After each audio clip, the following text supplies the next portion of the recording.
because it's a quite delicate topic. Arsenic and Ukrainian soils. So, yes. Shall I just say that the safe level for arsenic, according to government regulations here, is very, very low. 2 milligrams per square cubic meter. Cubic meter. So it's really low, and lower than anywhere else in the world. And this might be a mistake or a misunderstanding. I think the sorts of, up to now, I think it's worth saying that actually measuring soil until we developed the technique that we have here in SNAU, measuring soil and heavy metals in soil was a very slow and very expensive operation. Using IPMS or mass specs of some description or another, and each soil sample, cost hundreds of pounds to sample to get the data out.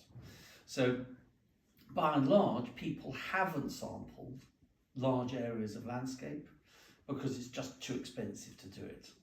So I suppose one of the consequences of us being able to take thousands of soil samples is that we get a greater visibility of these issues that were up to now not recognized.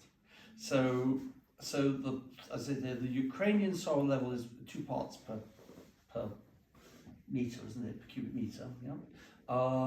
Whereas the European standards are what?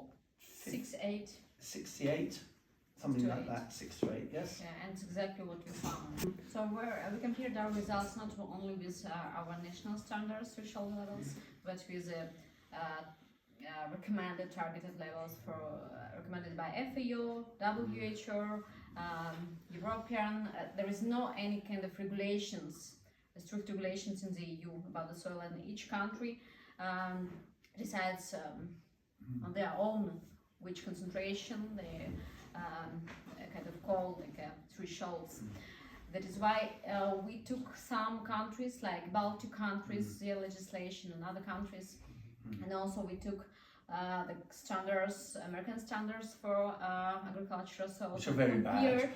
And compared our results with them, and then we could say, oh yeah, okay, according to our very strict standards to arsenic, that we found elevated concentration, that it still meet standards of other countries. Okay. So in average. Okay, so the other issue about soil contamination is what we call bioavailability.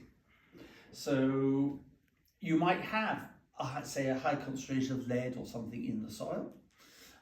To what extent are the plants taking that lead up? How available is it? Is it in a compound form that isn't taken up by the plants? Or is it in a metallic form? So a lump of lead will be in a very different situation as a lead oxide or whatever, same thing as arsenic. What we're measuring is just simply the element, total concentration of the element, not the compound The in mobile which forms. what? The mobile forms. The bioforms. So what we don't know is to what extent any of these heavy metals are then taken up by plants, and therefore That's the next stage. That's the next stage, because that's a big question, and that research hasn't really been done anywhere to work out how plants actually deal with heavy metals in the soils. Our suspicion is that actually bioavailability is very low. But it depends on the type of soil. Type of soil. Grain. And the type of crop. So is, for example, rapeseed oil taking up heavy metals in a different way to, say, wheat or whatever, barley. So it's a very complicated story. And what about other heavy metals in the soil? Or what the other metals have you found? Also? Well, we found them all. They're all there. But whether they're below safe levels or not, I mean, they're basically, mostly it was below safe levels. Yeah, so I can add that since the beginning, we or as other scientists in Ukraine, we made a bit of mistake, but can't say maybe it wasn't a mistake. We suppose that we can find an elevated concentration of heavy metals in craters and trenches. Yeah, yeah. Left by soil attack. But no, there is no such a high level of pollution in trenches. And we identified that only hotspots, that this really severe contaminated areas, we found the areas where military machines, weaponry been burned.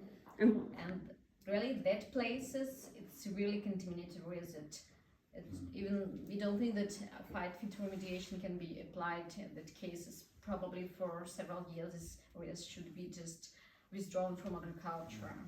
A number of issues, we've got various examples. Barium, I think, was a particular problem in one or two places, wasn't it? Oh, barium we found in more than 60% of the soil. Yeah, barium.